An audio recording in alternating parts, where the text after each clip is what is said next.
نحمده ونصلي ونسلم على رسوله الكريم اما بعد فاعوذ بالله من الشیطان الرجیم بسم اللہ الرحمن الرحیم۔ اس لیکچر میں ہم سورہ طٰہٰ کی آیت 25 تا آیت 37 ترجمہ اور تشریح پڑھیں گے۔ پہلے مرحلے میں تلاوت کے ساتھ لفظی و بامحاورہ ترجمہ کیا جائے گا اور بعد میں مختصر تشریح بیان کی جائے گی۔ بسم اللہ الرحمن الرحیم۔ قال رب اشرح لی صدری، قال انہوں نے کہا یا اس نے کہا، ربی اے رب، ربی اے ویسے نہیں ہے لیکن التجا کے لیے اے کا استعمال ہوا ہے۔ ربی کا مطلب رب، اشرح لی، اشرح کھول دے، لی میرے لیے یا میرا، صدری صدر سینے کو کہتے ہیں، یا آ گیا، یا کا مطلب میرا، یہاں پہ بھی لام کے ساتھ یا آیا جس کا مطلب میرا۔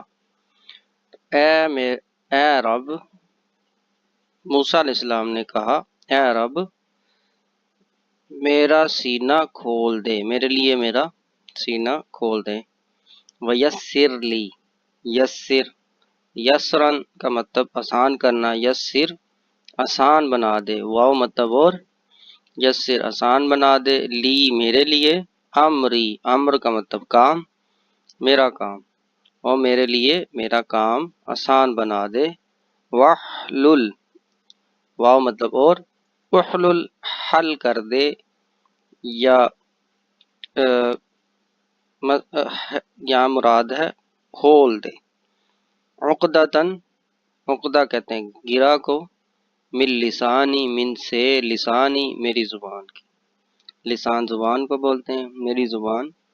وحلل عقدتاً اور گرہ کھول دے، کیونکہ حل میں نے بولا وحلل حل کرنا، زبان کی گرہ کو حل کر دے، یہاں حل کرنے سے مراد گرہ کھول دے، من لسانی میری زبان کی۔ یفقہ قولی، یفقہ فقہ سمجھ سے ہے، جس کا مطلب ہے میری بات، قول میرا قول آسان بنا دے، یا جس سے مراد ہے کہ لوگ میرے قول کو سمجھ سکیں، یفقہ قولی تاکہ لوگ میری بات سمجھ سکیں۔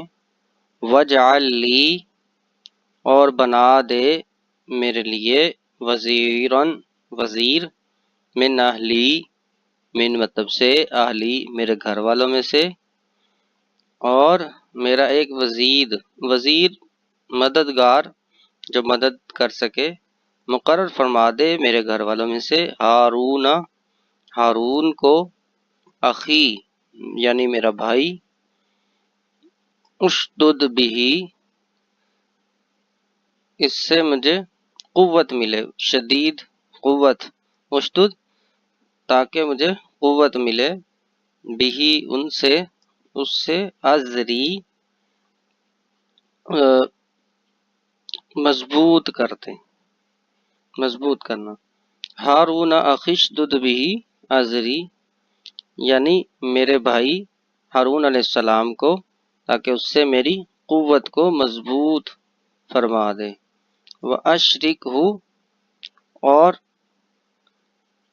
اسے شریک کر دے، فی میں، امری میرے کام میں، اور اسے میرے کام میں شریک فرما دے۔ کئی نسبحک کثیرا، کئی تاکہ،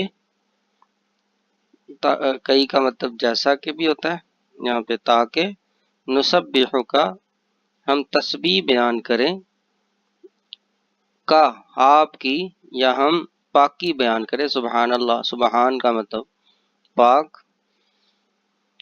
تو یا نسبحو کا ہم پاکی بیان کریں، کثیرا کثرت کے ساتھ بہت زیادہ، اور اسے میرے کام میں شریک بنا دے تاکہ ہم کثرت سے تیری پاکی بیان کر سکیں۔ وَنَذْكُرَكَ كَثِيرًا، اور نذکرہ کا ذکر سے ہے ذکر کر سکیں آپ کا، کثیرا کثرت کے ساتھ، پہلے باقی بیان کرنے کا ذکر ہے اور بعد میں ذکر کرنے کا ذکر ہے۔ اِنَّکَ کُنْتَ بصیرا، اِنَّکَ بے شک تو، کُنْتَ ہے، بنا بصیرا ہمیں دیکھنے والا، بے شک تو ہمیں خوب دیکھنے والا ہے۔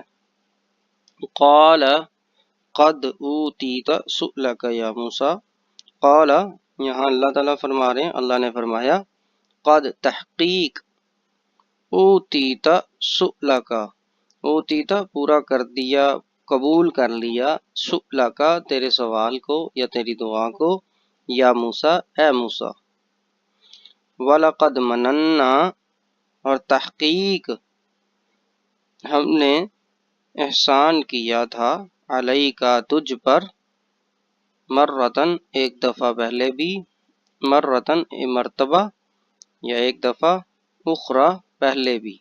آخر کا مطلب یہ دو عربی میں الفاظ ہوتے ہیں، ایک ہوتا ہے آخر، ایک ہوتا ہے آخر۔ یہ آخر سے ہے، آخر کا مطلب ہوتا ہے دوسرا، اور آخر کا مطلب ہوتا ہے لاسٹ، آخری۔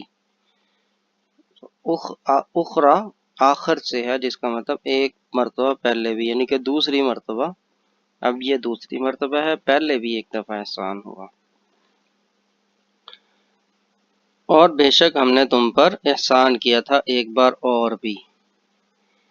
صدق اللہ العظیم، یہ تھی آیات جن کا ترجمہ۔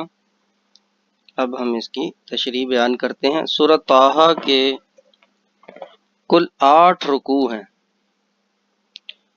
پہلے 5 رکوع میں حضرت موسیٰ علیہ السلام کا واقعہ بہت تفصیل سے بیان کیا گیا ہے، اور آخر کے 3 رکوعات میں قیامت اور حشر کے حال احوال بیان کیے گئے ہیں۔ ملائکہ کو حکم دیا گیا کہ وہ آدم کو سجدہ کریں، جس پر تمام ملائکہ نے سجدہ کیا مگر ابلیس نے انکار کر دیا، اس کا ذکر ہے۔ اور ابلیس کو ذلیل و خوار کر کے بہشت سے نکال دیا گیا، اور بعد ازاں آدم و حوا علیہم السلام کو بھی جنت سے نکالے جانے کا ذکر ہے۔ درخت کے دانے کو یا درخت کو کھانے کا ذکر ہے۔ نافرمانوں کے لیے دنیا اور آخرت میں سزائیں، اور دنیاوی محبت کو ترک کرنے کی نصیحت شامل ہے۔ یہ چند چیزیں ہیں جو اس صورت میں بیان کی گئی ہے۔ اہم ترین چیز اس صورت میں موسیٰ علیہ السلام کا واقعہ ہے، جو بہت ڈیٹیل کے ساتھ اور ایک ترتیب کے ساتھ اس سورہ میں بیان ہوا ہے۔ اس کے علاوہ قرآن کی مختلف صورتوں میں مختلف مقامات پر بھی موسیٰ علیہ السلام کا واقعہ بیان کیا گیا ہے۔ ان آیات کی تشریح کی طرف آتے ہیں۔ ان آیات کو سمجھنے کے لیے پچھلی آیات کو سمجھنا ضروری ہے، یعنی کہ پچھلا رکوع، یہ دوسرا رکوع یہاں سے شروع ہو رہا ہے، قال رب اشرح لی صدری سے۔ اس سے پیچھے ایک پورا رکوع گزرا ہے جس میں ابتداً اللہ تعالیٰ کی پاکی اور اللہ تعالیٰ کی بادشاہت کا ذکر ہے۔ ابتدا کی وہ آیات ہیں جن کو سن کر حضرت عمر فاروق رضی اللہ تعالیٰ عنہ نے اسلام قبول کیا تھا۔ اس کے بعد ان آیات کے بعد موسیٰ علیہ السلام کا باقاعدہ ذکر شروع ہوتا ہے کہ جب موسیٰ علیہ السلام اپنی زوجہ یا اپنے اہل و عیال کے ہمراہ میدان طوٰ کے قریب سے گزر رہے تھے، سردی کی رات تھی اور پہاڑی علاقہ تھا جہاں سردی کی شدت عموماً میدانی علاقوں سے زیادہ ہوتی ہے۔ موسیٰ علیہ السلام اپنی تمام کوششیں پوری کر کے بھی آگ نہ جلا سکے، آگ جلانے کی کوشش کر رہے تھے تاکہ کچھ گرمی حاصل ہو سکے، آگ سیک سکیں اور اس سے کچھ روشنی بھی ہو جائے، کیونکہ رات کا اندھیرا تھا اور صحیح طرح سے دکھائی بھی نہیں دے رہا تھا، اور وہاں انہوں نے آرام کرنا تھا وہ مقام پہ، جس پر انہوں نے اپنی بیوی یا اہل و عیال ان کے ساتھ جو بھی تھے ان سے کہا کہ اسی جگہ ٹھہریے، میں وہ پہاڑ کی اس جانب جو روشنی نظر آ رہی ہے اس سے آگ لے آؤں، یا اگر کوئی شخص مل گیا تو اس سے راستے کا پتہ کر سکوں۔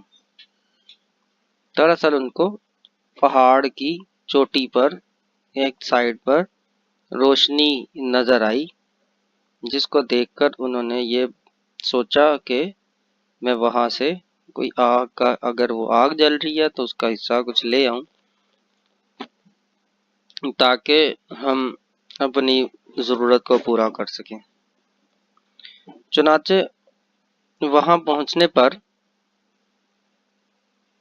اللہ رب العزت موسیٰ علیہ السلام کو مخاطب کرتا ہے اور ان سے ہم کلام ہوتا ہے، اور ان کو اپنی موجودگی اور خدائی کا ثبوت دینے کے لیے معجزات بھی دکھاتا ہے، اور ان کو اپنے نبوت سے نوازنے کی بشارت دیتا ہے۔ جب موسیٰ علیہ السلام ان معجزات کو دیکھ لیتے ہیں تو دیکھ کر وہ ابتداءً ڈر جاتے ہیں۔ ایک واقعہ ہے، پہلا معجزہ تھا کہ موسیٰ علیہ السلام کے پاس ایک چھڑی تھی، اللہ تعالیٰ نے اس چھڑی کے بارے میں دریافت کیا اور اس چھڑی کو زمین پر رکھنے کا حکم دیا۔ جب زمین کو چھڑی پر رکھا تو وہ سانپ بن گئی۔ پھر ایک ان کے ہاتھ میں جو کسی وجہ سے خراب تھا، اس ہاتھ کو بغل میں رکھنے کا حکم دیا، اور جب نکالا تو ہاتھ بالکل تندرست ہو گیا، صحیح سلامت نکل آیا۔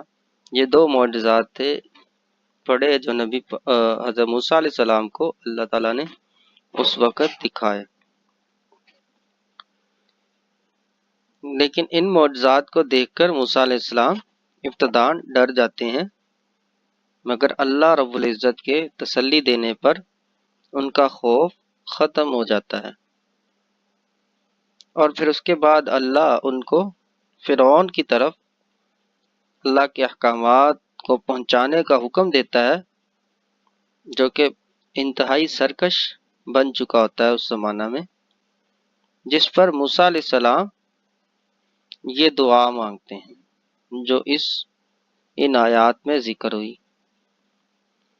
اور اللہ ان کی تمام دعائیں قبول فرماتا ہے، جن میں وہ اپنے سینے کو کھولنے کی، اپنی زبان کی گرہ کھولنے کی، اپنے کام کو آسان بنانے کی، اور کام کیا تھا؟ فرعون کی طرف اللہ کے احکامات کو لے کر جانا، ان کام کو آسان بنانے کی، اور ان کی زبان، اہم چیز ہے ان کی زبان۔ بچپن میں کھجور اور آگ کے شعلے کے درمیان ان کا امتحان لیا جاتا ہے، اور وہ آگ کا شعلہ اٹھا کر منہ میں ڈالتے ہیں، جس سے ان کی زبان میں لکنت آ جاتی ہے اور ان کو بولنے میں تھوڑا سا دشواری ہوتی ہے اور لوگوں کو بات سمجھانے میں، جس کے لیے وہ دعا کرتے ہیں، اور اللہ ان کی اس گرہ کو کسی حد تک کھول دیتے ہیں اور ان کی بات سمجھ آنے لگ جاتی ہے۔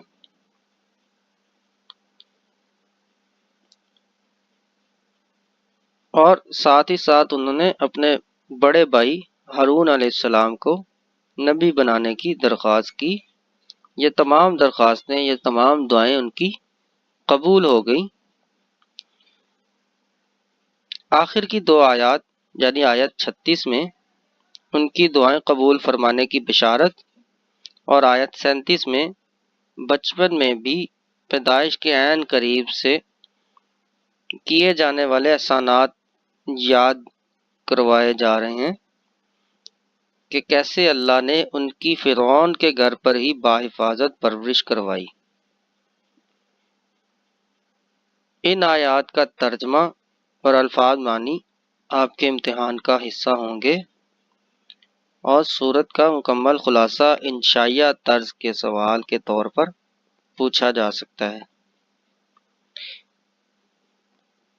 یہ آج کا آپ کا لیکچر ہے جس میں آیات کے ترجمہ اور تشریح بیان کیا گیا۔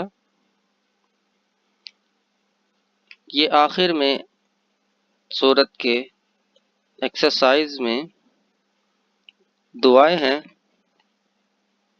جو اس سورت میں ذکر ہوئی اور اس کے علاوہ الفاظ معنی جو مختصر سوالات کا حصہ یا معروضی طرز پر آپ کے امتحان کا حصہ بن سکتے ہیں، ان کو بھی اچھی طرح سے یاد کیجئے، ذہن نشین کیجئے۔ یہ آیات تمام کی تمام، یہ الفاظ معنی اور دعا، پہلی دعا، دو دعائیں ہیں، پہلی دعا تو انہی آیات کا حصہ ہے اور دوسری دعا رب زدنی علما، یہ 6 رکوع میں آئی ہے اور یہ الفاظ معنی انہی آیات میں سے، ان کو بھی اچھی طرح یاد کریں، یہ آپ کے امتحان کا حصہ ہو سکتے ہیں۔ اس کے علاوہ جن لوگوں نے چینل کو اب تک سبسکرائب نہیں کیا وہ چینل کو لازماً سبسکرائب کریں اور ویڈیوز کو اپنے حلقہ احباب میں شیئر کریں تاکہ وہ بھی مستفید ہو سکیں۔ السلام علیکم ورحمۃ اللہ وبرکاتہ۔